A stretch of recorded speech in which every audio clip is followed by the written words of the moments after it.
thanks for being here. This will be our final press conference of the week heading up into this game. We'll open it up. Dave Biddle, 24/7 Sports. Ryan, schematically, what concerns you the most about their defense? Schematically, they're very well coached. First off, they get lined up, and all schemes are good. It comes down to personnel, and they have very, very good personnel. But schematically, they mix up the coverages, they mix up the fronts, and they know what they're doing. They know how to get to their adjustments, and he can kind of see what formation you're in and make his calls. He does a nice job of that. Very well coached, but again, usually it comes down to personnel, and they have very good personnel. It starts up front, very, very good defensive line. Linebackers are active. Corners are all conference players, and the safeties are very good as well. So I think it fits them well in what they do, and it'll be a big challenge for our offense. Pat Murphy, 24/7 Sports. Ryan, we saw a little bit of practice yesterday. It looked like Luke, as you told us earlier in the week, was doing some stuff at guard. Yep. How much have you guys tinkered with things, or do you guys kind of have what you think you'll do Saturday set on the offensive line? Yeah, we're pretty much set going into practice today. So we have last day in pads. We'll take the pads off on Thursday. I felt like practice yesterday was excellent. I thought we had a bunch of energy in practice. Guys were competing. It's a combination of good on good and also against scouts. There was just good energy at practice yesterday, being outside, and we'll do that again today. And I think coming off of today's practice, last opportunity in pads this week, we'll get a feel for exactly what that rotation is going to look like. There's been, some good positive mojo up there. Guys are getting after it. I feel like we got a good plan on what we want to get done this week. But let's take a look at the film here tonight, figure out where that's at, and then we'll attack tomorrow.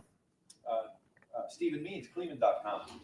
More of a big picture thing, because this is what we got around the country. You've seen some other guys from the 25 recruiting class already enrolled and participating in practice.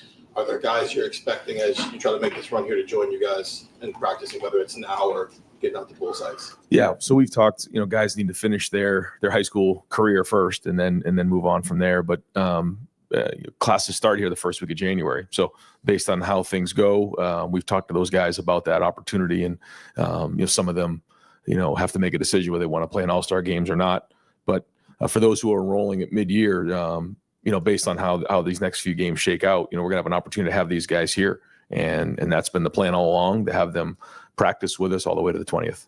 Just to follow, is Eric still with you guys now that he's in the portal? Right now, he's not. Yeah. Whitney Harding, WCMH. Hey, Ryan, on that snippet that we saw. But just so you know, that was his decision. Yeah, just so you know that. Yeah. That snippet of practice we saw yesterday, you were with the offensive line, very active, very vocal. Considering what that group's going through, that makes sense. What has this week been like for you, being more involved with them and being a part of that group? Well, want them to play with great confidence in this game, and whenever you feel like there's something that needs addressed, you got to make sure you're on it. And I feel like, they've had a good week of practice, and their confidence is building, and I want to be a part of that. I'll be a part of that again today.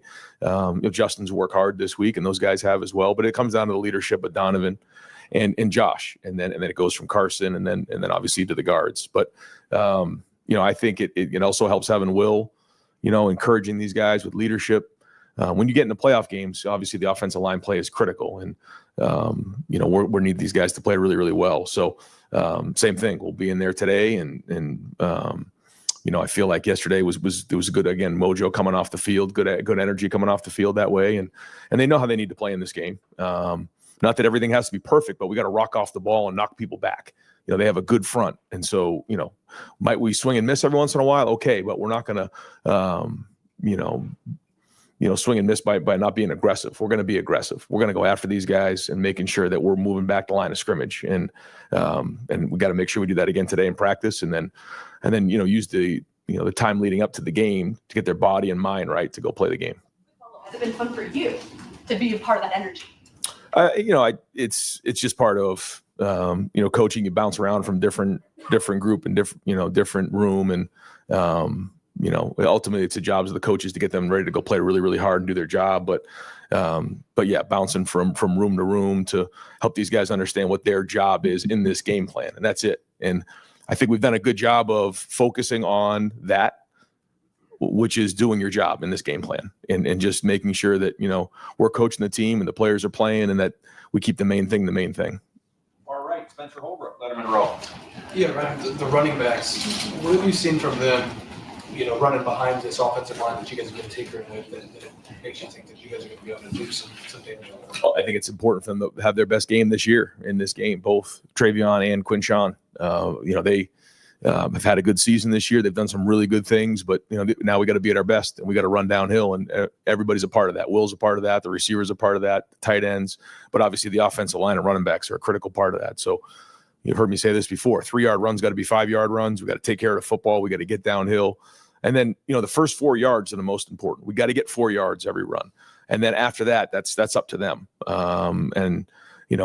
know that they want to play their best game. I think their preparation's been good. Got to continue to have a good one today, but there was some good energy yesterday. I think the runs fit well. And so we got to be creative on how we get them the ball as well. I think that's a big part of this game plan. You guys brought in Quinshawn because, first of all, he's a really good player, but also to keep Travion and Quinshawn both fresh for this. How have you seen that play out the way that you guys envisioned it from a carry standpoint, from a load management standpoint with those two as they head into now the next 4 games? They look fresh to me. They're flying around out there at practice. They look strong. It looks like they're seeking contact, which this time of the year is important, and they look fast. So, now we got to go do that on Saturday night and play that way. Dan Hope, Letterman Row. Ryan, have you guys made a decision at kicker? Or are you guys going to stick with Jaden Feeling? Yeah. So, today in practice is our field goal day. So those guys will get out there and practice. We'll see how today goes. We'll see how the rest of the week goes. And then, we'll make a decision at the end of the week how we want to enter the game. Not that that's any different than any other week, but we'll certainly be taking a hard look how it goes today. How have you seen Jaden respond to that Michigan game? Well, I think his teammates have been good in terms of, support, knowing that, we wouldn't have put him in the game if we didn't trust him. But he also knows that, he's got to do his job. Everyone's got to do their job around here. And it's very important, to winning games that everyone does their job. His job is to make field goals. And so, he's got to have a good day today, and Austin will be right in there too. And they'll both have an opportunity to kick today. And, we'll make a best decision coming out of the, this week of practice that we can to see who gives us the best chance to win the game. And then we'll go from there. Austin Ward, the podcast. Ryan, when you talk about, rocking off the ball, knocking back the line of scrimmage, certainly that would have been easier if you had Josh and Seth. When you are shorthanded, I know you can't abandon that mentality. What other solutions could there be if you are not at the same level that you were 6 weeks ago? Yeah. Well, I think that's a mentality. Now, schematically, you got to make sure that we're adjusting and doing, again, maximizing our strengths, minimizing our deficiencies. We got to do that in this game. And so, yeah, without getting into too much, we got to still, we're Ohio State. We still got to be able to do that. However, there are ways that we can, again, maximize our talents. And that's probably the best way to put it without getting to too many details on things. But you're right. You got to find out what your guys do the best and then go from there. But I also think we have some capable guys up there that can, do a great job of, getting knocked back and, but a part of that is double teams. You gotta use your technique and then the running back's got to get downhill. And then there's a confidence level in that. And, we'll continue to work this game plan. I think that we got a good plan on how we're going to attack this thing. Got to go put it on the field. But we're also not just going to run sideways all over the place. There's a good complement of, getting the ball to the perimeter, but also running the ball and getting vertical. I know you love how we might see one snap of practice and make sweeping conclusions. And you still have to watch another practice and get the pads up. Do you think right now that Tegra would remain starting as the starter right guard? Because it felt like that was maybe the spot that started the last conversation for the previous 3 weeks. I think it's a good point. I think you're going to see Austin kind of going back and forth. I think, Luke has been at left here, left guard during these last couple weeks of practice. Tegra stayed at right. And that's kind of, Austin will be the swing man because he's done both. And so I think you're going to see a rotation at both spots. Joey Kaufman, Columbus Dispatch. Ryan, the last game you had where you guys had a touchdown on your opening drive was Oregon. And I know you talked about in the past, you don't script those series. They didn't come from buckets of plays. But is there anything you can do to maybe try to manufacture more points out of the gate? Because you talked about it, sort of building confidence, especially important this week. Yeah, well, we always want to start every game fast. Ultimately, it comes down to playing 4 quarters. So that doesn't change anything. But it's all about execution, and we have to make sure that we're putting our guys in the best position to be successful and practicing it that way. And so once we move the ball into that red zone, we got to finish in this game in the red zone, and that's a big part of it, as coming off the last game. And so that's been an emphasis, and getting some confidence early in the game certainly would go a long way. Jeremy Birmingham podcast. Ryan, I'm not sure if you want to talk about it. You guys just announced the signing of Philip Daniels in the transfer portal. As far as him individually, what do you think makes him a good fit for the potential spot on the offensive line? But in a bigger picture, has your portal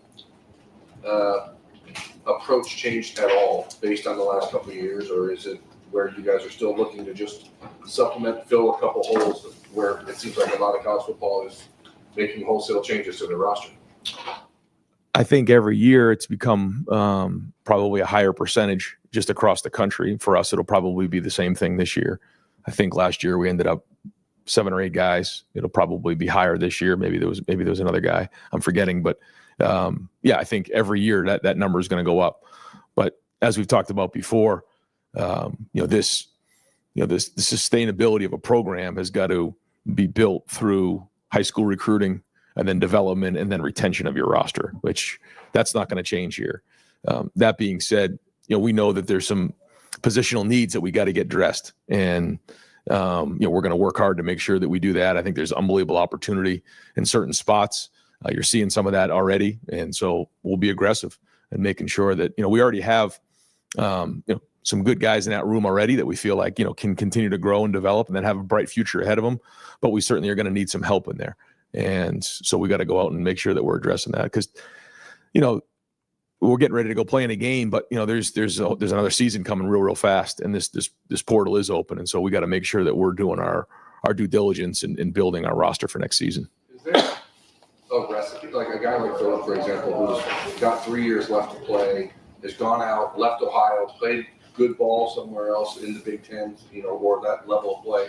Is that like the recipe that you guys would like to follow? I think when you look at it, the NFL gives you a lot of great information, and when you look at the value of a rookie as opposed to somebody who's in their second contract who has shown that they can play in the NFL for multiple years at a high level, the value is different. Well, it's similar in college. There's certain freshmen that come in that are impact players day one, and that's one thing. But for a good majority of freshmen, it's going to take a year or two for them really to reach their true value or top value and potential on the field.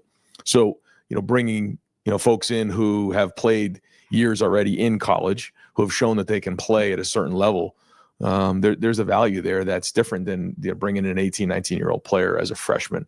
So those are all things that we're all looking to calibrate as we're figuring things out moving forward. Dylan Davis, tell where he's at. Just to clarify on Luke Montgomery, so you talked about Austin being that swing guy. We can line to start potentially if things go well today. See him to start at left guard in this game? We really haven't talked about probably the starter yet, but they're going to roll and see how today goes, and then we'll kind of decide who's going to end up taking the first snap. You mentioned that Luke's been close to pushing for playing time and getting on the field. Was there anything that he's done that all of a sudden recently he made another jump to get onto the field, or is this more about just trying something to find your? I think it's been a steady increase over time, and now he's got to go put it on the field. Cameron T. Robinson, The Athletic. Brian, when you look at Tennessee's tempo and the way they kind of spread out defense with how wide they go, how much of a benefit is it to have 2 guys at safety like Caleb and Layton who can prevent their shots on the play action base, but also kind of remain consistent in getting gaps in themselves? Yeah, and that's what they're trying to do. They're trying to, create space there, and having veteran guys who, understand how teams are trying to attack them, but they're also going to have to tackle very, very well in space. Not just them, but the corners. They're going to challenge you there. They're going to try to get the ball with perimeter screens and different things to the outside, and then also the linebackers. But ultimately, it's going to come down to our front. Our front's got to win up front. Our front has to win the gaps. They've got to do a good job of knocking back the line of scrimmage, getting off of blocks, and then we got to tackle really well. Their running back is an excellent player. He makes a lot of guys miss. He breaks a lot of tackles. So we got to be sure we're all running to the football. And that's one of the things about it being spread out, that, it's a challenge, but also the tempo part of it. And so, they're counting on us not doing that. So we've got to do a good job of that. It's been a huge emphasis this week. I really like our plan. Our guys are energized right now. I think the guys on defense have great confidence in practice. You can feel it. You can just see it. So, again, focus today is just an unbelievable Wednesday practice. A lot of third down, a lot of red zone, a lot of situational things, which we know will be very important in this game. And then we polish it up on Thursday, Friday, and go. You guys talked all offseason about needing the second team guys to be there for a playoff run like this. Yeah. With Tennessee's tempo, does this feel like a game where you're going to need Kate McDonald, Ed Houston, like all those guys up front? Yep. We're going to need depth for that reason. Now, if you get 3 and outs, it certainly makes a big difference, when they can't continue to stay on the field and wear you down. So we know how important it is. That first play of a drive, they do a good job of that, in terms of how they scheme up the first play of a drive, because they know that first down is critically important to their success. So, 3 and outs will be critical in the game and certainly will help with that as we're talking about it. Stefan Kreisny, Cleveland.com.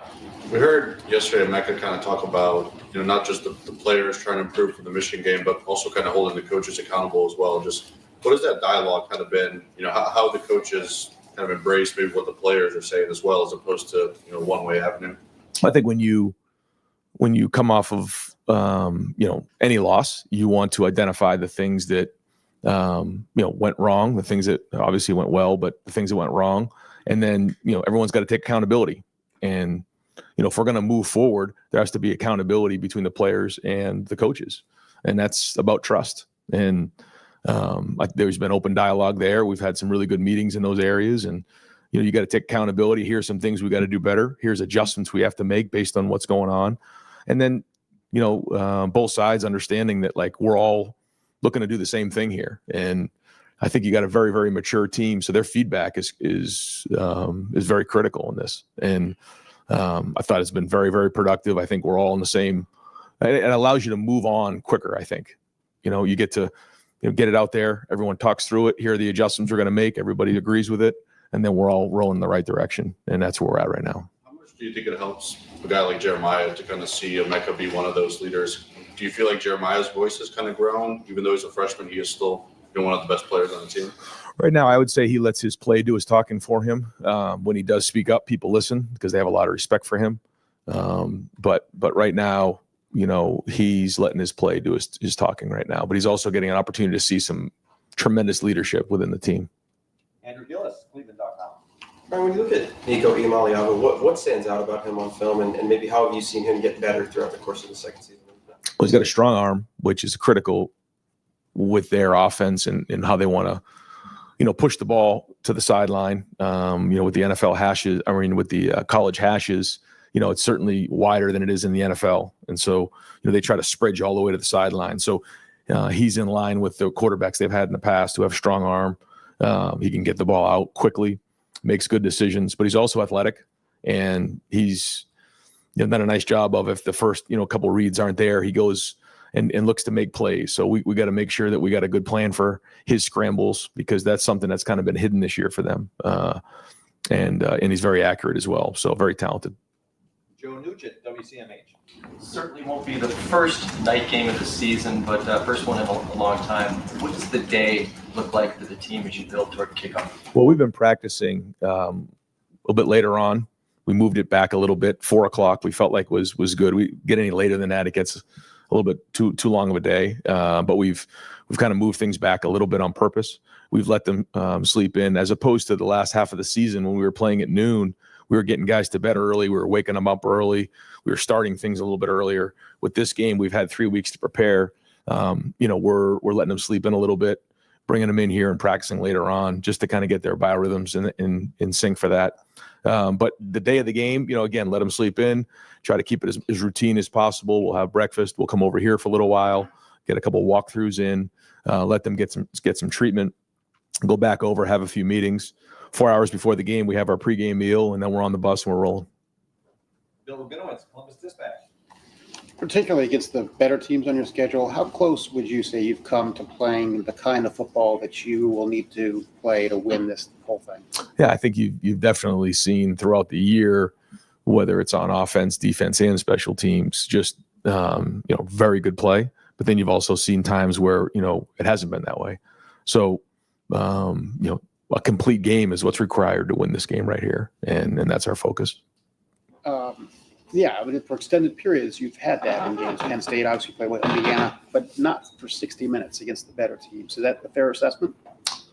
Well, I think we've played some good teams this year. We've had 3 top 5 opponents, and we've gone obviously toe to toe with everybody and won 2 of them, and came up short obviously at Oregon. But there's they have good players too, and they've made plays, but we know what our capability is, and we want to make sure that we're playing our best game on defense, our best game on offense, and obviously taking care of the football. And then obviously on special teams, you've seen us,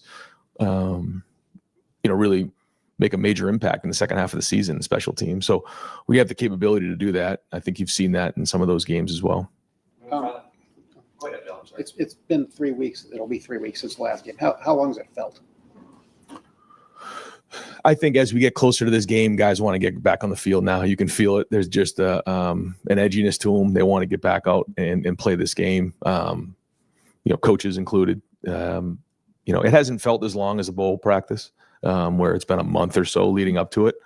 So I think it's a good lead up. I think we're in a good place right now, and guys are excited, and want to get this thing rolling, and we got a big month ahead of us. Tim May, Letterman Row. Oh, thank you very much. Brian, you played in some big games as a college quarterback and stuff. What would be your encouragement or whatever last minute kind of talk with Will Howard be about in a game of this magnitude, where you got to be on point, but you also got to play free to a certain extent, right? I mean, what would you tell him, I guess? I try to tell this to all the players, not just quarterbacks, but when you're playing in big games, you don't, whether maybe it's a defensive lineman, or you don't sit up all night thinking about making that big sack or, making that big throw. You really focus on going as hard as you possibly can.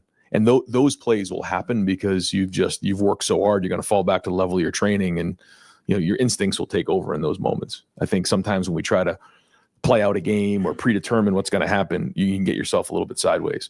So, for all those guys, it's, let's just, when you put your head on your pillow, just focus on going as hard as you possibly can and giving everything you have. And, maybe that's for him a scramble, or, but for a quarterback, I think it's important in big games to find the rhythm of the game early on, and sometimes you can be a little too fast. Sometimes you can be a step slow. You got to find that rhythm early in the game, and then it kind of takes off from there. One last thing. When you look at plays, Denzel Burke forcing Tyler Warren out at like the 2 or 3 yard line at Penn State, last second kind of thing. That turned out to be a huge play because y'all got the goal line stand and then came off the goal line. Do you encourage that to your players, that every play can be the play? Oh, yeah. I mean, that's a huge thing. We showed that clip in here after the game, and then the plays that followed right after that. And absolutely, every play matters in big games. And so, that's it. And understanding that, you just never know when that play could be. And I think on defense, it's important, if something like that were to happen, you got to get them on the ground, or, some other situation, give our defense a chance to get out there and play, because if you give them a yard, they're going to defend it. Thanks, man. Yeah. Good. Okay, guys.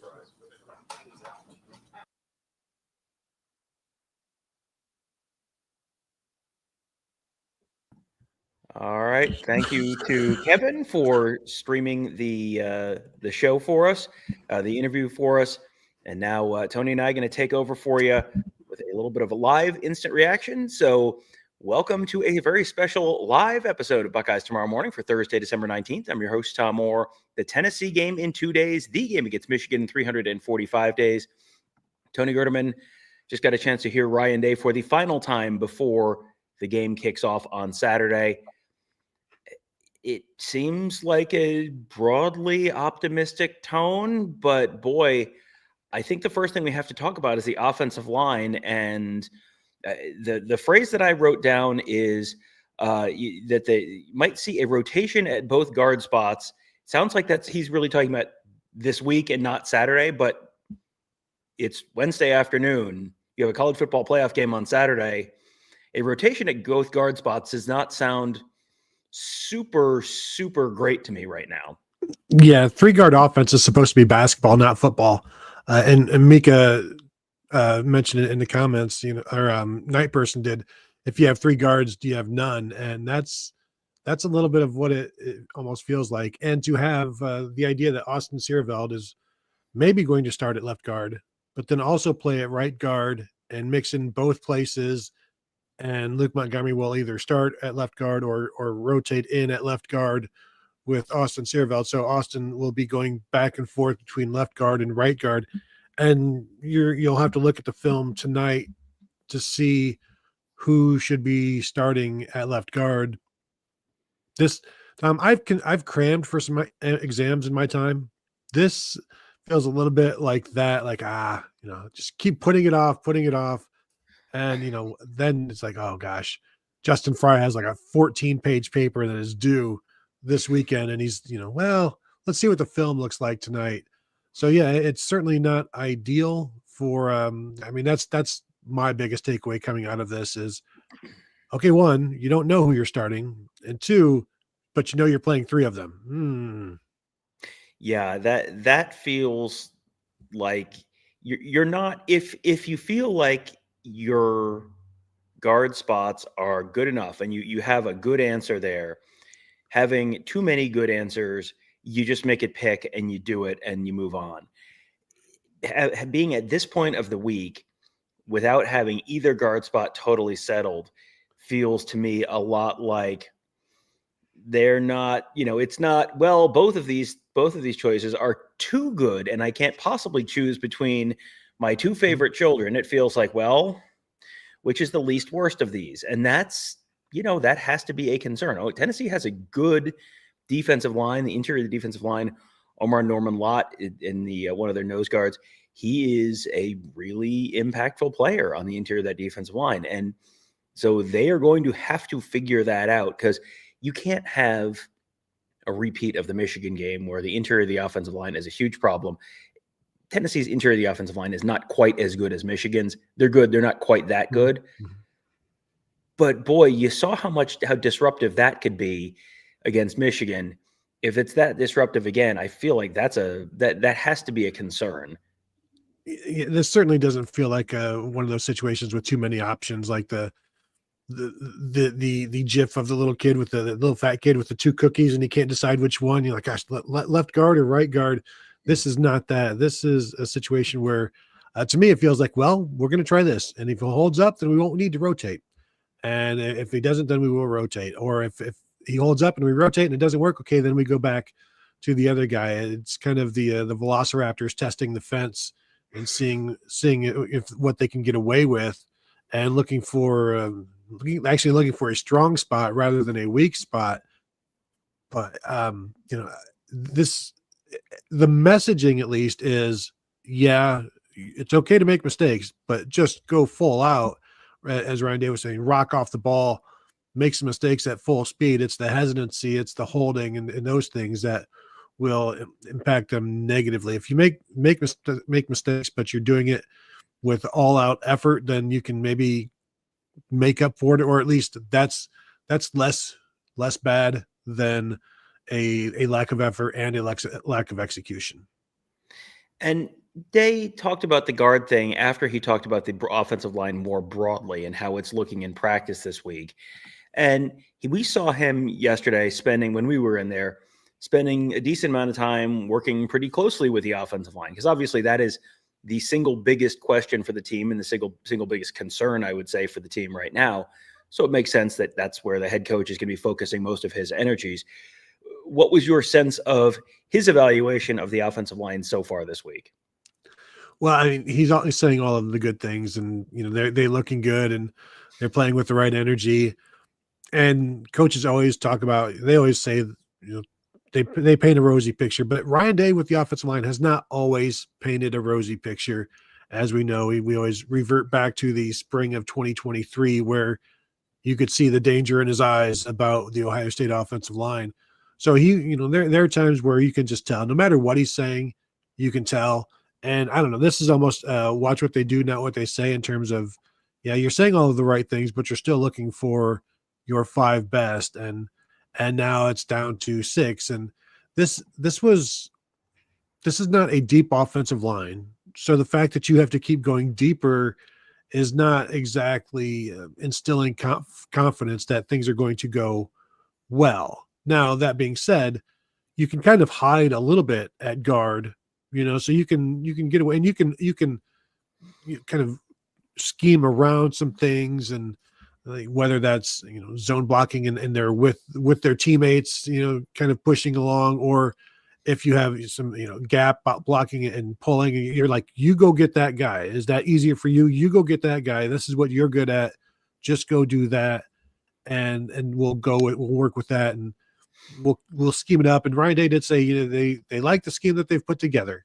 I bet they like the scheme they put together against Michigan as well. And I think that Ryan Day talked about this Monday about, and so did Chip Kelly. The scheme that they put together against Michigan was kind of hampered by situations. The so much of that coming out or going into the red zone. So this, it also comes down to situations and field position as to how good your game plan is. And I think there are areas where you should feel good about against Tennessee, but it still comes right back to that offensive line to give everybody else time to make those plans come to fruition. And here's one from Odysseus, just to get some clarification. Are they actually going to rotate or make a substitution if things don't go well early with one of the guards?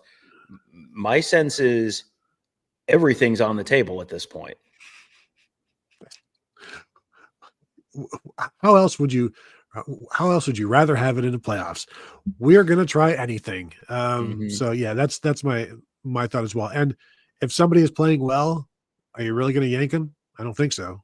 Like if they're pancaking dudes, you're not going to pull them. Right. If the offense is rolling and they change something up and then the offense stops rolling, boy, there is no faster way to get called an idiot by 10 million people in the state of Ohio than by messing with something that's working. So yeah, I would fully expect them to, if it's working, don't mess with it. If it isn't working, I've compared this earlier in the week to Game 7 of a Major League Baseball playoff series where the starter gets knocked out early. Who's available? Literally everyone except for the guy who pitched last night. Everyone's available, whatever you have to do to get through the game. If they felt like Caden McDonald could move from defensive tackle to offensive guard, I'm sure they would think about doing it, whatever it takes. I'm not expecting that, but yeah, shuffling 3 guys between the 2 guard positions is kind of the equivalent of a bullpen game on the interior of your offensive line. One thing we haven't really talked about this week is the interior of the Ohio State offensive line is kind of the question for the Buckeyes. The exterior, the 2 tackle positions for Tennessee, are kind of the questions for the Volunteers. Would you rather, obviously the answer is neither. I'd like to have 5 good offensive linemen, please. But would you rather have questions at tackle or questions on the interior? Boy, I think if your center is good, then you can have some questions at guard. But if your center is also part of those questions, then that's not good. But I think if you're looking at it in terms of Ohio State, probably not going to be trying to run the ball inside anyway. So then maybe that mitigates that whole situation. I do think with the tackles being the premium that they are, the offensive tackles, and the pass rushers that we have in this game, that everybody has, these 2 teams have in this game, like there's a premium there as well to create an issue for either quarterback. And if we're talking about Tennessee's tackles, we've seen them struggle throughout the season at times. They're not always struggling, but when you're watching this, there are some things that just continue to pop up. So with the inability to avoid having bad tackles, I think that's that to me, I would probably feel better about having good tackles than shaky guards, but I don't feel good about either. Yeah, right. It's just one of those things where we have seen shaky offensive lines blow up teams, whether Ohio State teams or other teams, in every possible combination. You see teams with bad tackles get torched, and that the pass rush gets there and it just implodes the whole running game or the whole passing game. That's just kind of one of the fundamental things about football is talk to old timey football coaches. We would sit in front of Earl Bruce in the press box for years, and Earl Bruce would talk about how the game's won in the trenches and you got to win the game. You got to be able to run the football. And it's like, okay, old man. Yeah. Tell me about the onion on your belt. But it's also like the reason that has been the standard thing for college football coaches for probably 100 years is because that's where the game is won and lost. So neither team, it's very easy to look at Ohio State and go, well, they're screwed. But I think Tennessee fans, if they want to be real honest and they're looking at the matchup of their tackles against Ohio State's edge rushers, there was a question during the press conference for Tennessee's offensive coordinator yesterday about that. It was kind of like, so Ohio State has 35 sacks and a bunch of those have come from their edge guys. Like, how are you feeling about that? And the answer was not super duper. It's going to be great. I put that in a bonus episode in the Buckeyes Tomorrow Morning feed on Wednesday morning. You can find that on our YouTube channel as well. It's about Tennessee coaches. It went up on Wednesday morning, so you can watch all that stuff there. But I mean, this is very easy for Ohio State fans to look at things and say, no one has ever been in a worse position than Ohio State is. And, I mean, they're 10-2.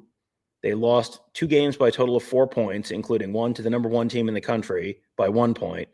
Yeah, they lost to their rivals. Maybe they got a little bit in their heads. Guess what? The rivals are playing in whatever the Outback Bowl is called now and going to lose by 30 to Alabama. So that Michigan is not Ohio State's problem right now. Tennessee, there should be no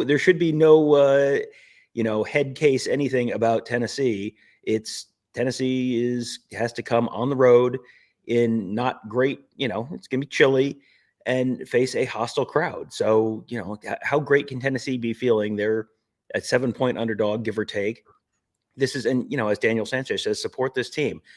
That's what Ohio State fans can do. If you want to see Ohio State win, show up on Saturday, be loud. That's what you can do. The comments on the live stream, Facebook is like Jonestown right now. Holy smokes. Like, gang, it's going to be okay. Settle down. It's going to be okay. This is still a very good football team with very good football players. They're playing at home, and they have a pretty good chance to win this game on Saturday. And then you're 3 wins from the national championship. So maybe climb down from the roof for just a few minutes and just watch the football game on Saturday and see how it goes. Because there are 12 teams in the playoff and 122 teams who would trade happily for Ohio State's spot right now. And probably a bunch of other teams in the bracket would trade happily for Ohio State's spot. They're the second or third highest odds to win the national championship right now. I mean, if we want to be real honest, I bet Tennessee would trade spots with Ohio State right now, trade rosters, trade stadiums, trade where you're playing the game this week, and does that mean Ohio State couldn't lose? No, it doesn't. Of course, any team could lose this weekend. We'd have no idea how these games are going to play out because we've never seen teams have to do this kind of a turnaround, and some teams have to do a turnaround after a conference championship week game. All of that stuff. It's all a little bit unprecedented, but I think you have to just maybe take a deep breath and relax and let it play. Remind yourself, this is the thing you do in life that is supposed to be fun. So maybe stop trying to make it the most miserable thing in the world. Stop hating it. Start loving it. Yeah. That's, oh boy, the block button getting a workout today, ladies and gentlemen. All right, here we go. So here we go. Todd wants more Earl Bruce impressions. Tony, what if Earl Bruce was from Australia? So you beat me to it. Yep. David Greenshield says, if we don't win, I'm just going to blame Tom. Tough but fair. Hey, we have seen we've seen photographers impact games before by injuring quarterback knees and things like that way back when. So not putting it past anybody. Yeah. Certainly not Tom. All right. So before we move completely off of the offensive line topic, I do want to touch on this briefly. We recorded an instant reaction show that you can go find, but just for folks who maybe are just hopping on or haven't seen the news, Ohio State got a commitment from Minnesota transfer right tackle Phillip Daniels, 3 years remaining for him. It's an interesting spot. The Buckeyes absolutely need offensive linemen. They need to bolster the offensive line, especially at the tackle position. So this feels like this is potentially a really big addition. But he's not a multi-year starter by any means. This is not bringing in a Jonah Jackson or bringing in a Seth McLaughlin. This is more bringing in a Josh Simmons and maybe even a guy who played at a little higher level than Josh Simmons did at San Diego State, but a guy who has not played as much as Josh Simmons when he steps on campus at Ohio State. Yeah, he started the final 4 games this year at right tackle as a redshirt freshman, viewed as the right tackle of the future for Minnesota. So this is a loss they didn't want to suffer. And as you guys saw, Ryan Day was asked specifically about Phillip Daniels, and he didn't really say anything specifically about Phillip Daniels. He just talked about the approach to the portal as a whole.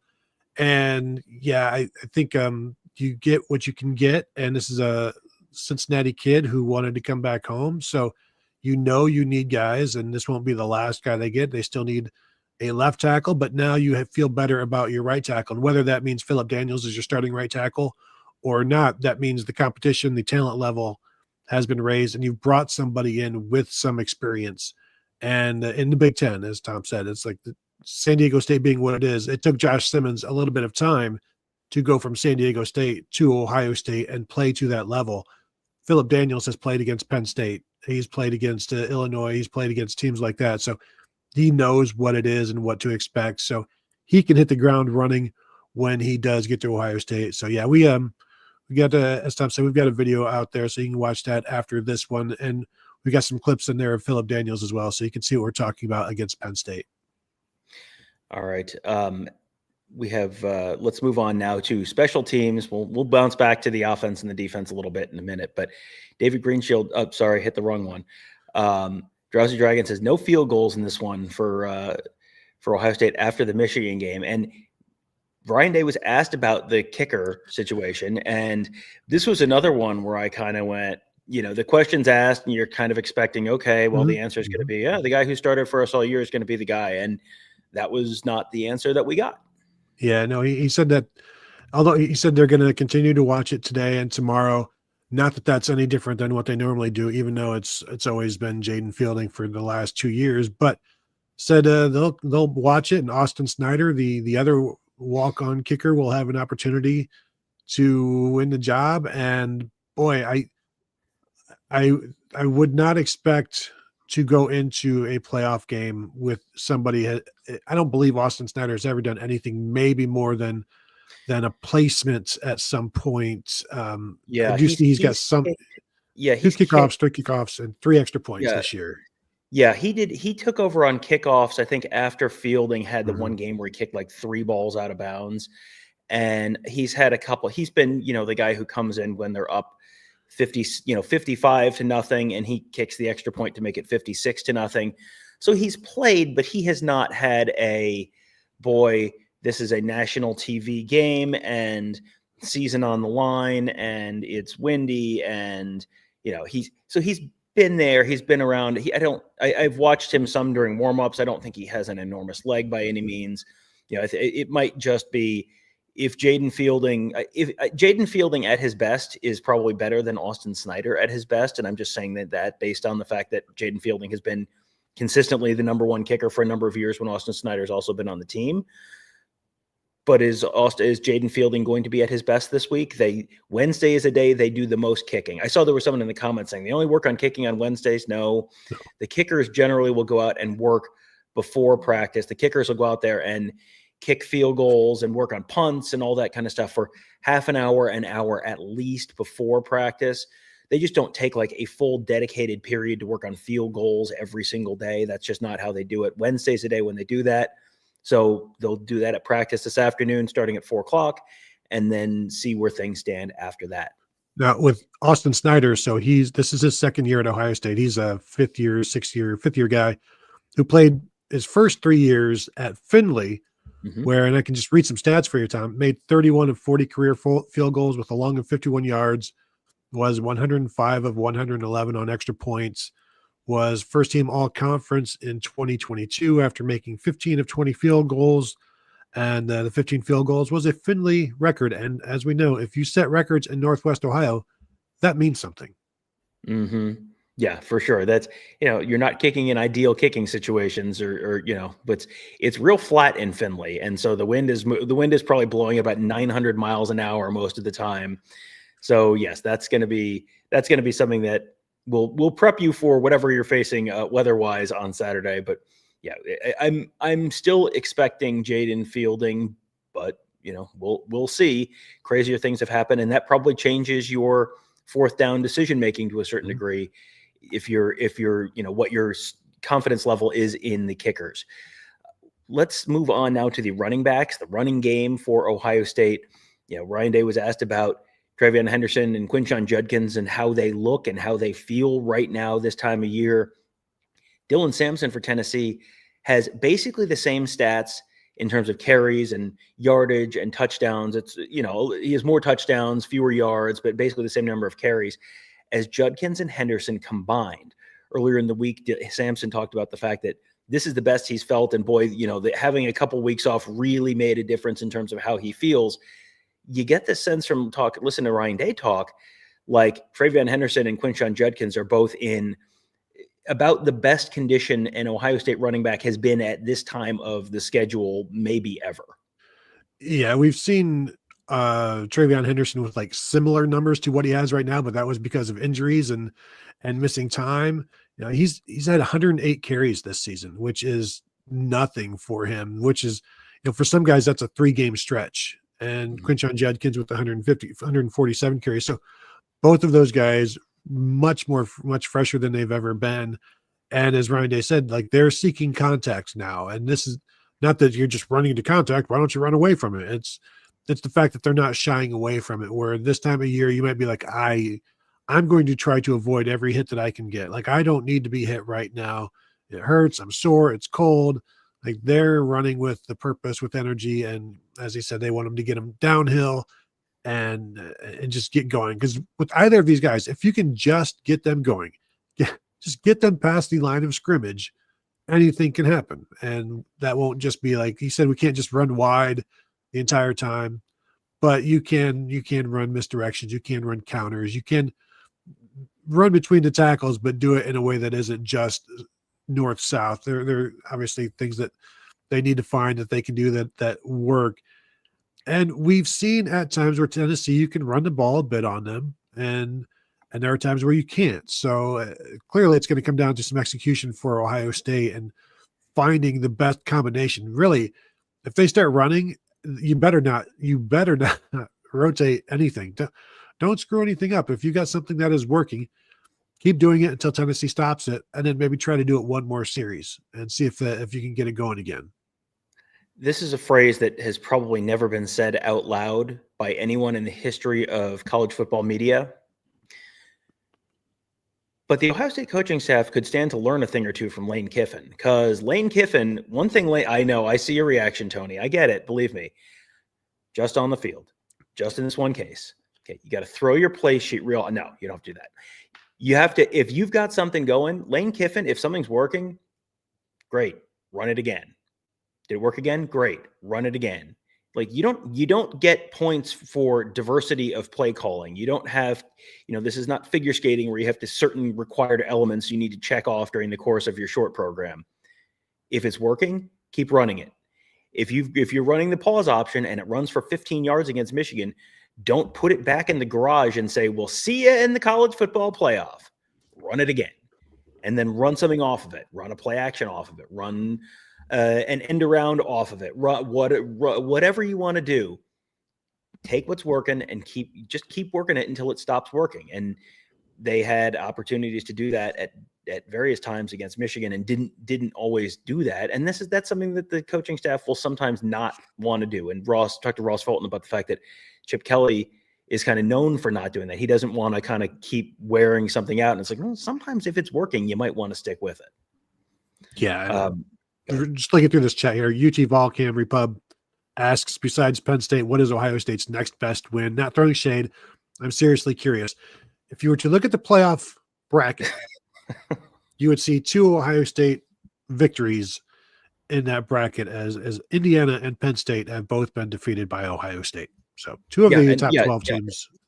Yeah, Ohio State has two wins over teams that are 11-1. So 2 wins over teams that are in the college football playoff. Like that's not, and I know Indiana's not, a brand that it's not a game that, let's be honest, that we had circled on the calendar before the season. But, I mean, Tennessee has not been a brand that people have had circled on the calendar for very much for a lot of the past 20 years. So it's not, yes, Tennessee is better historically than Indiana, but the last few years, Tennessee and Indiana have met in bowl games, I think more than a couple times, which means they've been programs of a similar caliber at times last couple decades. So, I wouldn't look down my nose too much at Indiana, especially this year. And I would long-term probably bet on Tennessee to have a better next 5 years, next 10 years in Indiana. But this year, I don't think anyone is saying that's not a quality win for Ohio State. To go back to a couple more things from the Ryan Day press conference. Last thing on the Ohio State side before we talk a little bit about Tennessee.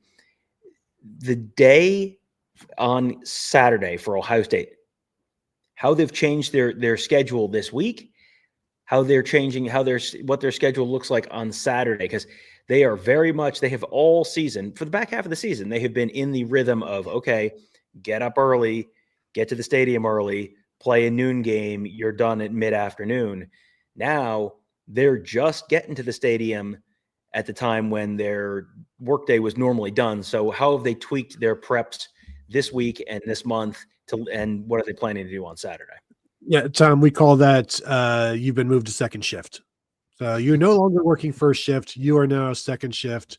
And basically everything just kind of goes from there. He did say they didn't want to practice too late in the evening because then that just makes the day long as heck. So there are no classes going on, but they're practicing from like 4 to 6, 4 to 6:30. And then, they allow the kids to stay up a little bit later at night. And we always, when we talk to players, like they love night games, the environment, but they hate waiting for them. They prefer just getting up and playing the noon games and like just the waiting. Cause we always talk to the coaches and they're like, yeah, we want them off their feet. And it's like, I've been off my feet for 11 to 3 in the afternoon. Like I'd like to be able to walk at some point. I'd like to get on my feet. And so the schedule has been reflective of that night game and just moving things a little bit later into the evening and getting them ready for that. And the later mornings that we would all love, but we don't all get to enjoy. But yeah, so they're a second shift team right now, Tom. It's as someone who has worked third shift at times in the past, second shift still not too bad. If you have ever worked in TV, the overnight shift is, if you've worked in anything and you've worked the third shift, oh boy, that's there's a reason they pay you a shift differential, put it that way. So here's one from Wingman Ted, but before we move on, if Ohio State performs well on second shift under the lights, how much will we hear about noon games killing the team afterwards? Oh, well, certainly some. I would say that any shade that people could throw at Big Noon or whatever Noon Kicks, I'm sure would be well received. Kevin Noon, any kind of noon, I'm here for it, frankly. Yeah, so that's I don't think that's why they've. Can I tell you this story? So yeah, I was talking with somebody who basically they've been to many games around the country, and said that the only loud game that they noticed at Ohio State this year was the Indiana game. And I'm like, well, for one, it's a terrible schedule because there was no big game. Indiana was the biggest game. And so it was very loud. And the crowd, the Ohio State crowd needs a big game to be loud. And they need a reason basically to get loud. And they were louder than they were against Michigan because one, I think they were bundled up and muffled, literally and figuratively. But then in the Michigan game, when things get a little bit tight, the crowd gets a little bit quiet. And so, yeah, I would expect that it was not as loud as it could have been. So this one, you have an opportunity to be very, very loud again and impact things. So I would expect this to be more of an Indiana crowd, unless, again, the nerves get to people if things don't go well initially, because Ohio State had a lead against Indiana and things felt good. So you're boisterous. And then, Michigan got the nerves going. So I'm interested to see what the fans do in this one in terms of impacting the game. Because I keep saying it, they can swing this thing. They can Mm-hmm. turn a 3-point game into a 10-point game. They can turn, they have an opportunity to impact the game. However many are there. We talked about the disadvantage for Tennessee with their tackles. If they're on a silent count and the tackles are looking down to see when the ball is snapped and when the guard moves, and then they're snapping their head back to find a defensive end, that creates even the slightest advantage for Ohio State. That might be all that you need. And let's move on to the Tennessee side of things a little bit here, because we're kind of making that turn right now. One of the things that Tennessee's offensive coordinator said yesterday was, talking about Nico Iamaleava and how, as a young guy, he doesn't get rattled very easily. And, one of the things they pointed to was it was 14-0 Vanderbilt 5 minutes into that game. Vanderbilt ran back the opening kickoff for a touchdown. 2 plays in, Dylan Sampson fumbles. Vanderbilt has like a 25-yard touchdown drive, and bing, bang, boom, 10 minutes left in the first quarter, you're down 14 points. And that Iamaleava didn't blink, and it's fine. And he came right back, and they went right down the field, and they scored a touchdown. And and they did. And they came back, and they really controlled the last 3 quarters of that game by and large. Absolutely true.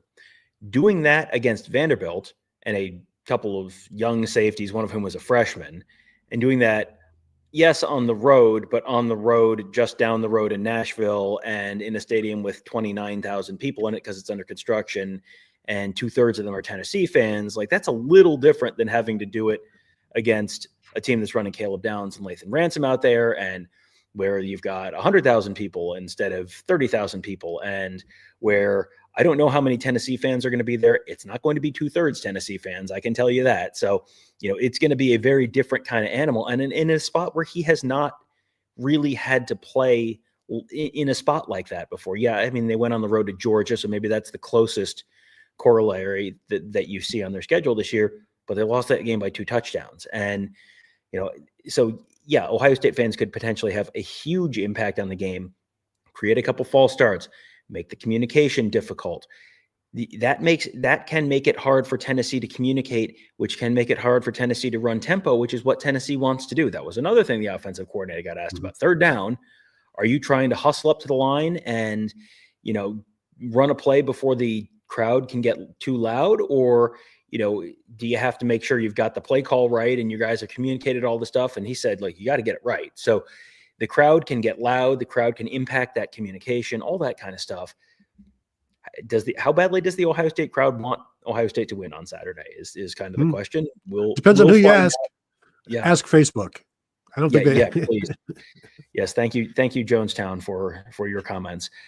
Let's talk a little bit about Ryan Day's comments about Nico Iamaleava and then also Dylan Sampson. We'll start with Iamaleava. Young quarterback, someone that Ryan Day knows, because Iamaleava camped at Ohio State in probably 2021, I think. We were there and watched him throw for Ryan Day, and probably should have known where he was headed because he had on a pair of shorts that were like checkerboard shorts. It wasn't orange and white checkerboards, but it was like, when he went to Tennessee, I was like, yeah, okay, I can see how this is probably a good fit. But he was someone who was physically impressive, even as, what would that have been, going between his sophomore and junior years of high school. I mean, a big, tall kid, fast, strong arm. There's a lot to like there. What did Ryan Day have to say about Nico Iamaleava? Yeah, he mentioned the strong arm, and he needs that strong arm because of the wide receiver splits that we've talked about, where they're lined out to the numbers and beyond the numbers. And if you're going to throw the ball out there, you've got to get it out there quickly, and he can do that. And he's athletic. He can evade a rush, and then he looks to just continue to make plays. And that's actually that's exactly what Ryan Day said. He looks to make plays. He said he makes good decisions, and that's a coach that is not going to throw somebody under a bus for making poor decisions.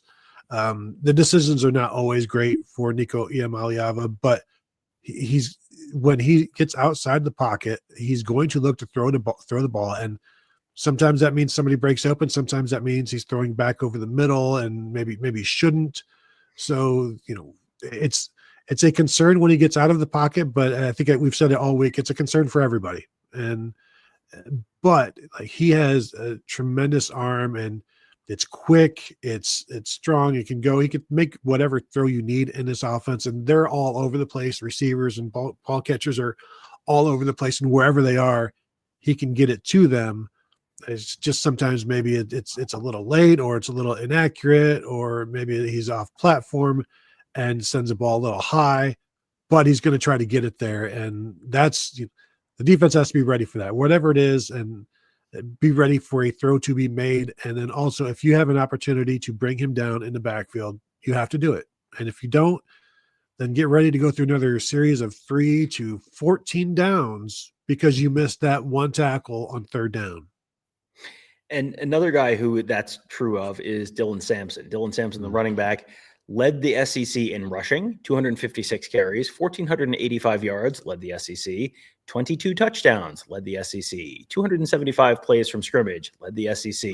His 22 rushing touchdowns led all touchdowns from scrimmage in the SEC. I mean, he is really, really a dynamic runner, and just even he does the boring stuff well. It's he's not Reggie Bush in the open field, but he does all that. It's like when coaches get all excited talking about how well a wide receiver blocks.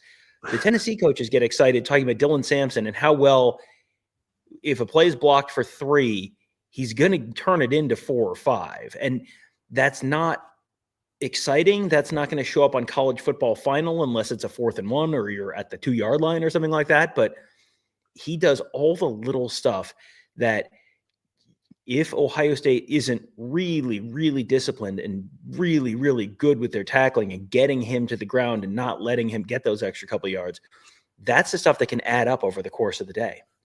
Yeah, and I said it in one of our rewatch shows that Dylan Sampson is a daily driver, but he's never lost a race at a green light. Like he just looks like your normal everyday car, but he's got something special under the hood, and he's patient, he's strong, and then once he sees the crease, he can get to it, and then he can get past the second level, and then you're chasing him. But you don't see him tackled in the backfield at all. We watched 4 games, and there were 2 tackles for a loss in his probably 100 attempts, and they were like 1 yard lost here and 1 yard lost there. He gets to the line of scrimmage, he falls forward, he gets it's one of those things where he turns 2 yards into 4, he turns 4 into 6. It's kind of what Ryan Day said that he needs the Ohio State running backs to do. That's what Dylan Sampson does, and Tennessee is perfectly fine getting 4 or 5 yards a crack, because eventually it's 4 or 5 yards in the first quarter, it's 5 or 6 in the second quarter, it's 6 or 7 in the third quarter because of the pace. Defenses get tired. Dylan Sampson just gets ramped up even more. And I keep commenting that it's a very Michigan-like approach to running the ball. They will be patient with it, and they have more snaps in the game than Michigan. So they're going to run the ball on average more than Michigan in terms of attempts, because they hurry up and they run it again. They hurry up and they run it again. And sometimes when they're not running it, it's an RPO. And the only reason they're not running it is because there's too many people in the box and they're throwing to a light secondary instead. So they really use Dylan Sampson well in what they do.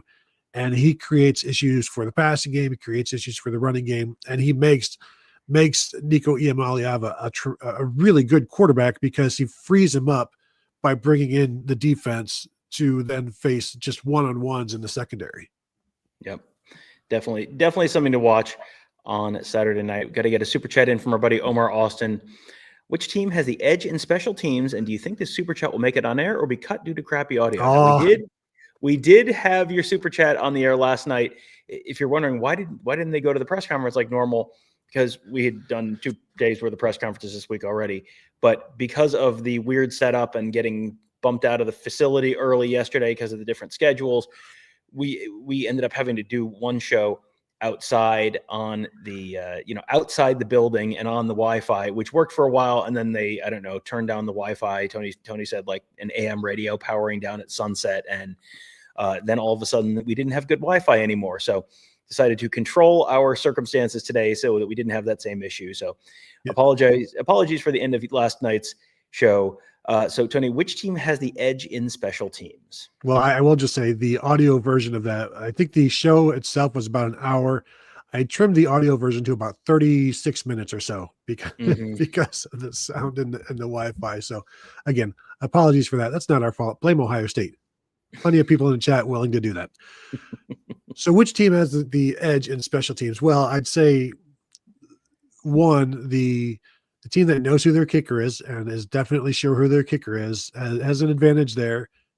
Tennessee returns punts well. Ohio State is doing better at returning punts.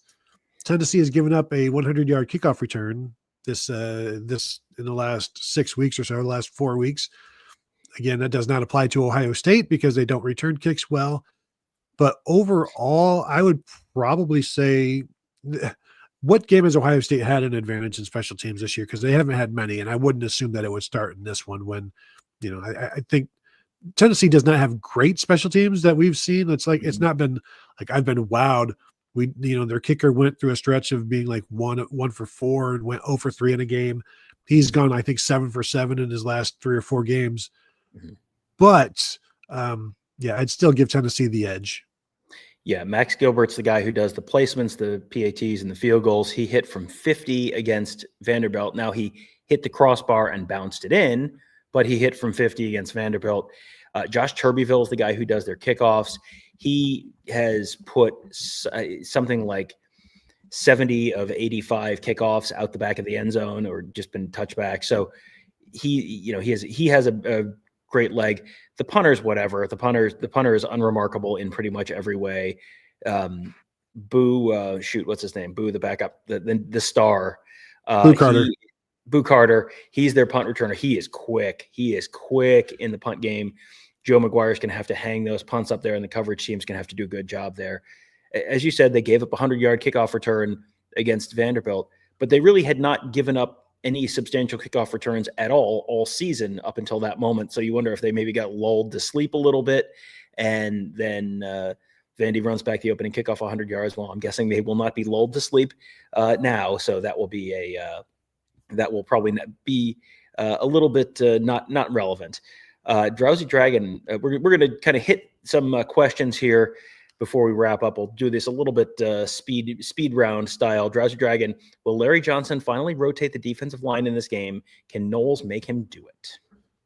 Well, Jim Knowles can try, but as he said yesterday, like it's up to the assistant coaches. But again, that's part of the game plan. It has to be in this game. If you don't rotate, then you're asking to be beaten in the fourth quarter. So yeah, Jim Knowles would need to speak up on that if it gets to that. But I will also point out, Tom, they did very little rotation, 59 plays against Michigan, and the starters played 53 of those. And yet it was Jack Sawyer making an interception late in that game when, Caden Curry or Kenyatta Jackson likely wouldn't have done that. So I think that is one of the reasons. That is a main reason why you see those guys play so much. But if you're going to do that, just be prepared for what will happen in the fourth quarter when you can't get off the field. Omar Austin super chat says, "So you don't like me, Tony? Gotcha." And do you put this in the chat? So if you want to tell the story, you can tell the story. He says, "Omar, you lied to me about foods at dive bars, and I'm going to hold a grudge." I mean, Omar's like, "Hey, I know this place. I don't even remember if it was Westerville or Gahanna somewhere." It was like Gahanna, yeah, about this great sandwich that they've got. I think about it all the time. I always get it when I get there, and so we all meet there. It's like, all right, I'm looking forward to this sandwich. And then Omar's like, "Hey, so you still have the sandwich?" And they're like, "No, we got rid of that a long time ago." And so then we just had really good pizza. But again, like you're going to build up the sandwich. Yeah, it was good pizza, but and the company, most of the company was great. But you build up a sandwich like this and then we don't get it. And it's like, I'm going to remember this guy and not in a good way. He says, "Eating good on the next visit. Burger King for everyone." See, this is when Kevin's not here. So I'm fine with Burger King. That's fine. It's not my first choice, but if Kevin's there, it might be my first choice. It is my only choice. All right. So let's go back. We got a couple more we need to get to. Actually, a bunch more we need to get to. How often will they run Will Howard? He might be the best run option in short yardage situations.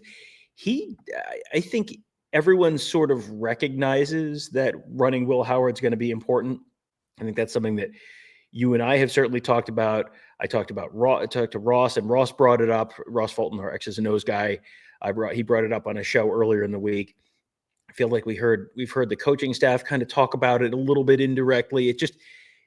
we've seen it. We've seen Tennessee sometimes struggle to handle the quarterback run and even just the threat of the quarterback run. And it feels like that's something where one of the things that they have really liked about Will Howard coming in this year is he gives them the threat of the quarterback run. And he has not been ripping off, this is not 1997 Michael Vick or anything like that, but he doesn't have to be that. He can be, if he does what he did against Penn State in the closing drive against Penn State, where it's 3rd and 3, keep it, run outside the tackle, and in that case, slid for a first slid. He probably could have run 70 yards on that one if he if it was a different spot in the game. And he had one where he had a keeper and got the ball knocked out about 6 inches from the goal line. That would have been a touchdown for Ohio State that really would have kind of put that game away early. The threat is there. We've seen even non-running Ohio State quarterbacks have a real impact in situations like that. I go back to the 2018 season and Dwayne Haskins, who never ran and didn't really want to run, and they didn't want to run him. And they were playing TCU down in Jerry World earlier in the season, and he had always handed off and always handed off and always handed off and always handed off. And then there was one play, they're down in the goal line, I don't know, the 3-yard line, something like that, 3rd, 4th quarter, a chance to kind of put the game away. And he keeps it and just walks in because all 11 guys are on the defense are going, well, the running back has it. And no, the running back did not have it. So you've seen the quarterback run be effective, even with guys who are not prime Michael Vick. And Will Howard is a lot closer to that than Dwayne Haskins was. Yeah, and I will just say the game that he had the most carries this year was Penn State. He was 12 of 24, but 3 of those were sacks for 15 yards.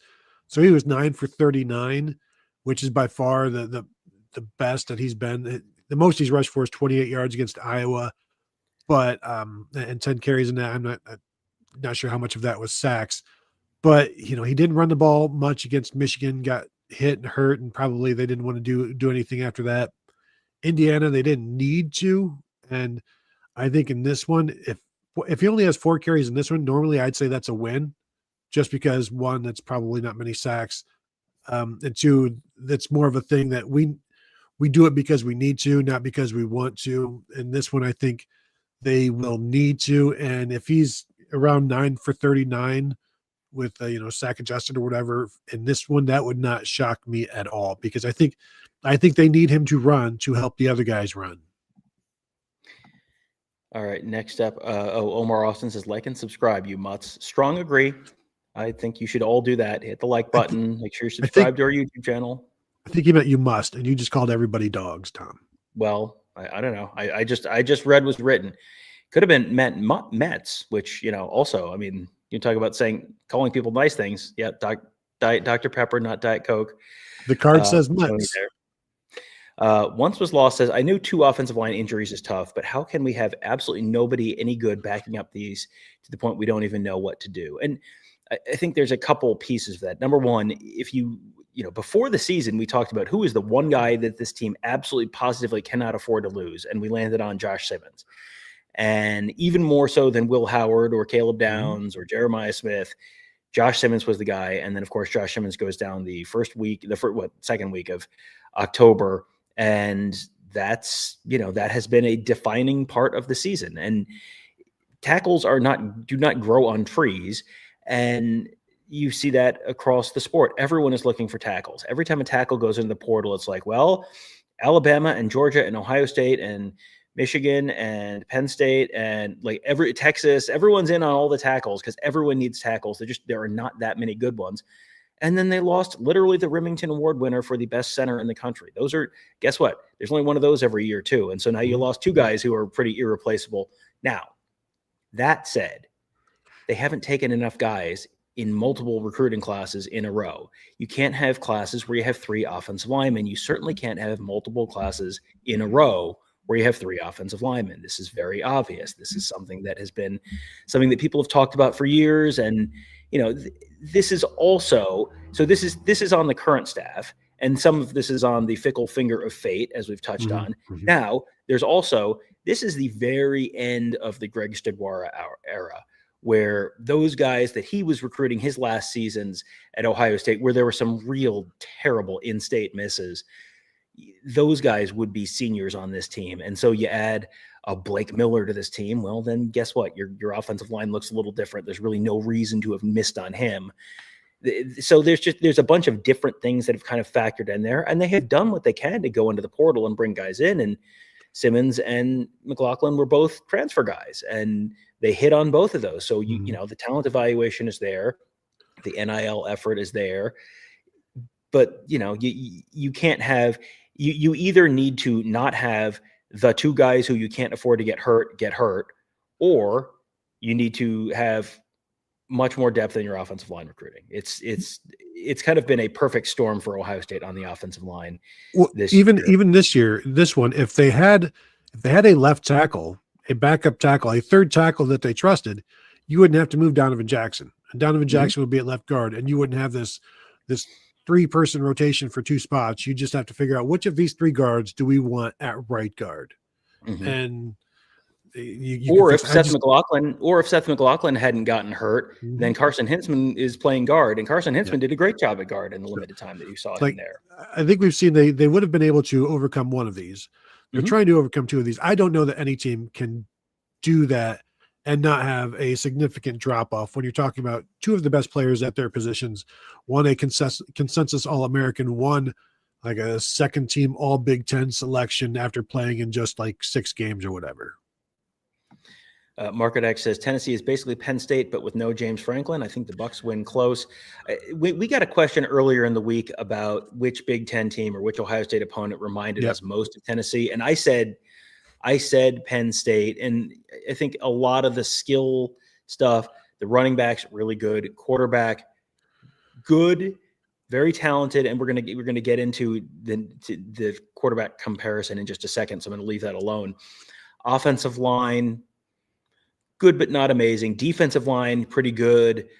Secondary, okay. You kind of got some good pieces, but overall, And I think that's probably the closest comparison. And I'm sure there are Tennessee fans who are going, how dare you compare us to Penn State's ranked ahead of both Ohio State and Tennessee. And so like, this is not a, slap at Tennessee. This is, I'm comparing you to a team that's 4th in the college football playoff rankings and 6th in the bracket. Like this is me saying, yeah, you're similar to this team that is also pretty similar in talent to where Tennessee is. And so, yeah, I think that's a reasonable, reasonable comparison. And Josh Heupel has been very conservative at times during the games we've watched in terms of 4th down decision making, but he hasn't done any just absolute lunacy like you see out of James Franklin, where it's just like he loses object permanence at certain times during key clock management and timeout usage situations. So yeah, that certainly is one area. Now, Tony, I did want to get to this one from Drowsy Dragon. Who is better, Nico Iamaleava or Drew Aller? I have an answer, but I would like to hear your answer first. I think if you're a defense, you're more concerned about Nico Iamaleava than Drew Aller. I think you know what Drew Aller is, and you know how to contend with him. And sometimes he's going to attack you, sometimes he's not. Nico Iamaleava is always going to attack, and you may be the beneficiary of a bad throw, but you always have to be on guard, and he can create plays after the snap and escape. So to me, like, I think the majority of defensive coordinators would rather face Drew Aller, knowing that he's a veteran, he's seen a lot, but you've also seen a lot of him. You know where he goes. You know what his tendencies are. You know what he will do, what he won't do. With Nico, he's a wild card. And as we know, Tom, we don't want wild cards around. Well, and it feels like Drew Aller, if Drew Aller has a bad game, it's a B-. And if Drew Aller has a good game, it's a B+. Like, I don't know that I've ever seen Drew Aller have an A+ game ever. With Nico, I think if he has a bad game, it's a C- and he can lose you the game with a couple bad throws or a couple bad decisions where he's trying to scramble and do too much and he doesn't have great ball security and fumbles it. But he also has this ability to extend plays. And if he extends the play, he has this incredible arm to shoot the ball downfield. And he can make throws that Drew Aller can't make. Now, Drew Aller's decision-making is probably a little more consistent. And, this is the, do you want to marry the boring guy who has a 9-to-5 job, or do you want to marry the guy who drives a motorcycle and look, maybe he's going to crash his motorcycle. I don't know, but he also, it's pretty cool on the motorcycle. So are you going to make the safe decision, or are you going to make the, high ceiling, low floor decision? If I'm starting a team, I'm starting it with Nico, because he also is a couple of years younger than Aller, at least 1 year younger than Aller, maybe two. And so there's much more room for continued growth with Aller at this point. Aller kind of is what he is. He might get a little better next year with another year of experience coming back, but Nico could be a Heisman Trophy winner. I don't think Drew Aller's winning the Heisman Trophy at Penn State. No, and his two worst games were against Ohio State and Oregon, that's fine. That's to be expected. You're playing the two best defenses, but he completed 60% of his passes against Ohio State, 0 touchdowns, 1 interception. That 60% was the worst of the season until he completed 20 of 39 against Oregon in that shootout, through 3 touchdowns, 2 interceptions. Just he's good against some teams, and even threw 3 interceptions against USC. So if I don't know how many coaches, other than maybe the risk averse coach, would be like, yeah, I'd rather have Drew Aller. Like would Jim Tressel rather have Drew Aller or Nico Iamaleava? But we also saw he benched Todd Beckman for Terrell Pryor. Yeah, exactly. And Iamaleava he's better throwing mechanics than Terrell Pryor for sure. But he's kind of the same thing where he can do stuff that you don't normally see other people be able to do. And Jim Knowles talked about the fact that he's faster than he looks on film. And, he's kind of got that, he's the long striding guy, or he just looks like he's kind of gliding. And then all of a sudden he's 35 yards downfield. Like, how did that happen? How? So yeah, he's going to be, it feels like he's going to win the game for one team or another on Saturday. Like it's going to be either he makes the one amazing play, or he makes the one, oh no, the John O'Corn play from the 2017 Michigan Amazon documentary. John, no, why? You could see, we've seen that too out of him. So I think he could be the hero. He could be the GOAT. I don't think he's going to be boring. I don't know what he's going to do, but it's going to be interesting. Mm-hmm. Next one from Terry Slusser is Dylan Sampson better than Iowa's running back Caleb Johnson? Yeah, I think those are interesting comparisons. I think Caleb Johnson is probably more powerful. I think they're very similar in that neither is J.K. Dobbins in terms of this jump cutting. They're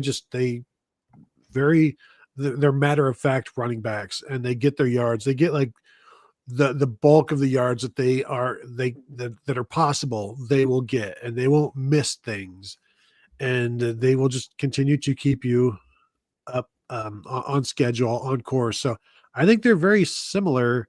I don't know that I prefer one or the other. We'll ask again after the game. Now, Ohio State did pretty well against Caleb Johnson, and he got a long one towards the end of that game and maybe hit 100 or was about to hit 100. But, like if Dylan Sampson is 22 of 70 in this game, then you got to feel pretty good about Ohio State's chances. But we've also seen him rush for like 130 yards and still lose. So it's almost the more important number is how many carries he has than how many yards, because the carries will tell you who is controlling the game. The yards just tell you what happened when he had the ball. I want to sort of skip the line here with this one from Tim. First time I've ever listened to you guys and hear no confidence in your voices at all. We're not like on the team. We're just telling you, here's what the matchup is. We've watched every Ohio State game, every play of every Ohio State game. We've watched all of four of Tennessee's most important games this year. And I think broadly, we're both expecting a relatively close game. I don't, if you want people to stand up on the table and, pound the desk and tell you that, Ohio State by 40, like, yeah, I don't know, maybe, but that's not a lot of the stuff that's that's done like that is just performative, and you should probably stop falling for it because it doesn't ever bear any reality, any relationship to reality. So, we generally are fairly close together on what our score predictions are, and outside of a few exceptions have been pretty close to the final scores on these games. We have a decent sense for what this is going to be, what these games are going to be. And so we're just telling you what we're sort of seeing. And, Robert says this is seeming more and more like it's going to be a defensive game if the Buckeyes are going to win, just based on that interview and Dave's response to the questions about the offensive line. I don't know that I necessarily agree with that. I think if the game gets to 30 points, I think there's absolutely a way Ohio State is the one that, I think the matchup of Ohio State's wide receivers and Tennessee's secondary is maybe the single biggest question mark on the Tennessee side of things for me. Outside of at least on that side of the ball, Tennessee's tackles versus Ohio State's edge rushers is probably the biggest question on the other side of the ball. So, can you not see Will Howard throwing 4 touchdown passes on Saturday? I'm not thinking that's what it's going to be. I'm not predicting Ohio State to score 30 points, but I think Ohio State could score 30 points. And I don't know that. I think a close, low-scoring game probably favors Tennessee more than Ohio State, because I think Ohio State probably has a talent advantage on the whole, and the more talented team, the home team, the more points you score, the less you get into, well, it just comes down to one weird play. Yeah, I think with if they can protect Will Howard and allow Will Howard to throw, he's got guys that can make things happen. And whichever receiver you're going to put your worst corner on, that's the guy that you can look at. And if you put your best corner on Jeremiah Smith and there's no safety help, look anyway. I mean, Ohio State will have the advantage with that, but Will Howard has to have time to throw, and he has to be accurate when he's throwing the ball. He was not accurate against Michigan. He normally is. Again, he was leading the nation in pass in completion percentage before the Michigan game. Now he's he's top 3, so he's way down the list. He's been really, really accurate this year, and they've been able to do that with a bunch of intermediate stuff and short stuff. They have not gone deep much this year, and I think there's an opportunity for that as well, as we've seen. But overall, yeah, we've seen the corners, at least one corner get picked on, and the safeties have had their issues with the tight ends. I don't know how much that comes into play for Ohio State in this one. But overall, like Boo Carter that we've talked about, he's their star. He's one of their nickel. I don't think anybody against Emeka Egbuka or anybody against whoever Ohio State puts in that slot is ever a favorable matchup for the defense. Ohio State knows this. You got to get the balls to get the ball to your playmakers in a proper position to do something with it. And I'm not talking about a quick pass that is read and picked off at your own 7-yard line. Like, do better. You need to not do the thing that they've done against Michigan the last 2 years that has probably cost them both of those Michigan games. And, that kind of goes right into this from Odysseus. And we are going to have to wrap up in just a few minutes. So we're going to kind of zip through some of these, I think. But Odysseus says, need to jump on them early with the crowd into it and them getting acclimated to the temperature. The temperature, the more the forecast comes out, the more it's in Tennessee. The forecast in Knoxville the same day as Ohio State as the Ohio State game is very similar to what it is in Columbus. The forecast in Tennessee this week has been broadly pretty similar to what it's been in Columbus. So I think the temperature thing, if this was LSU coming up, if this is Florida coming up, that's one thing. Knoxville's kind of just barely south. It's kind of south adjacent almost. So that the weather's probably not going to play as much of an impact in terms of just them not being able to get adjusted to the temperature. This is not the Miami Hurricanes coming to town, but getting on them early and getting the crowd into it. Absolutely. I mean, if Tennessee's down a couple, down 10 points after the first quarter, that maybe makes them a little more one-dimensional, makes them a little more predictable. If Tennessee can't run the ball because they're behind, that makes Tennessee more predictable. That then opens things up more for Ohio State, where you can run, you can pass, and that maybe does opens up the run game a little bit. So, but yeah, and then keeping the crowd in the game, obviously a big thing. It is 65 right now in Knoxville. It's what? It is 65 degrees right now in Knoxville. Okay. Well, it's not, it was going to be, last time I looked, it was going to be 25 degrees in Knoxville on Saturday. So I don't know if that's still true, but 39 high, low of 24. Okay. Markedex says, if Indiana went into South Bend and won, would anyone be surprised? And Drowsy Dragon says, Indiana can put up a lot of points quickly if they get hot. Ohio State says, I like that Indiana plus 7.5 for sure. Terry says, thinking Indiana wins Friday. I mean, I like Notre Dame to maybe be in a position to make a run. I would be fairly surprised if Indiana won. I think there are teams in Indiana matches up well with. Notre Dame's got a pretty good defense. Marcus Freeman with a few weeks to prepare. This is not someone you're catching with, they have a week to throw something together. Maybe Indiana is a better team than people outside of Big Ten country are giving them credit for. But I don't know that Notre Dame's a great matchup for them. No, they run the ball really, really well, and they play defense. So that's the style that can win in this kind of condition. Yep. And Drowsy Dragon says Tennessee plays way better at home than on the road. That's true. I mean, we had the Caleb Johnson Iowa question earlier. They're a little like Iowa, where Iowa in Iowa City is one thing and Iowa away from Iowa City is a different thing. And Tennessee's, I mean, a lot of college football teams are like that, but Tennessee was just 2-2 on the road this year, lost at Arkansas, lost at Georgia. So, yeah, they have a great home field atmosphere, but you don't get to travel with that, which transitions us into the last thing we're going to hit on. Once Was Lost said, been seeing on here Tennessee people saying OSU fans are selling their tickets in mass, making it Neyland North. True. Is that true? And then Bowman Bromley says Neyland North is going to be echoing Rocky Top all night. I read that and I thought, the last time I heard someone talking about singing Rocky Top all night, it was Lane Kiffin when he got the job and talked about how they were going to beat Florida and sing Rocky Top all night. And then he got his butt whooped and he left for what, USC? No, the Raiders job or USC? He left for USC, right? So, yeah, I mean, yeah, there's going to be Tennessee fans there. I think, you said last night you were kind of guessing ballpark like 15,000. And yeah, and you know what? That's a great showing for a road crowd. That's a huge showing for a road crowd. It also leaves 90,000 Ohio State fans. So, I mean, they're probably going to be, I'm guessing there are going to be fewer Tennessee fans at this game than there were at the Vanderbilt game, which is the last game they just played. Mm-hmm. And, so sure. I mean, yes, Tennessee's going to have a good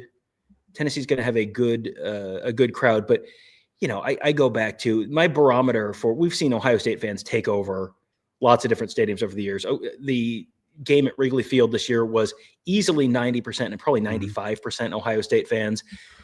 The barometer that I always use in terms of like two good programs in terms of taking over an opponent's stadium is Georgia when they went up to Notre Dame. Like, go find pictures of Georgia playing at Notre Dame in like 2017, I think. And literally it's all red. It's just the whole end zone is red around the edge of the state. Like, that's taking over a stadium. Tennessee's not going to do that. They'll have a very nice showing. They're going to bring a ton of fans. They're going to be very spirited. I hope everyone has a great time and everyone plays nicely with the other children. But it's not going to be like that. It's this is the time of week when everyone talks themselves into all sorts of crazy crap. And it's going to be 60% Tennessee fans. Oh, it's going to be Ohio State's going to win by 50. Tennessee's going to win by 40.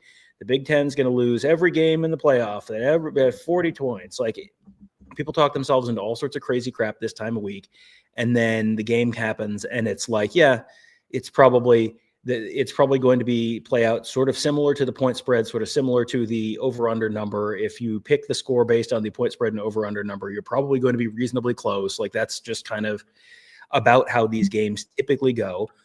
Does that mean there can't be an upset? Of course, there could be an upset. I mean, that's reasonable. We just saw that in Columbus, Ohio a few weeks ago, but it's probably not, it's not going to be 60. It's not going to be 60,000 Tennessee fans. It's not going to be Neyland North unless your bar for Neyland North is extremely low.